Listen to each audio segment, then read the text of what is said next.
In this session, we're going to talk about how to make WordPress cache versions of your site so that it can serve them more quickly. Every time you load the front end of your WordPress site, it does many database calls, pulls together a bunch of different assets, compiles them into web pages, and then sends them out the door. This is very time consuming.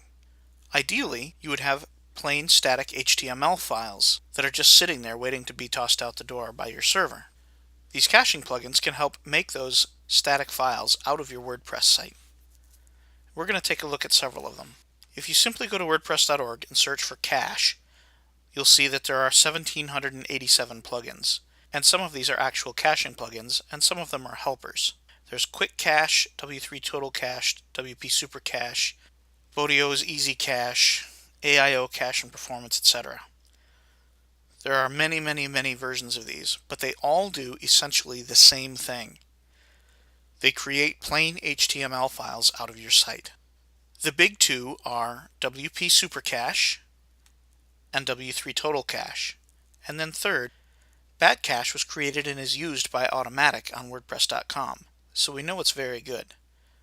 It's slightly slower than the others though, because it is tuned for their specific use. My favorite is WP Super Cache, and that's the one we're going to take a look at today. Before I install it, I want to show you something.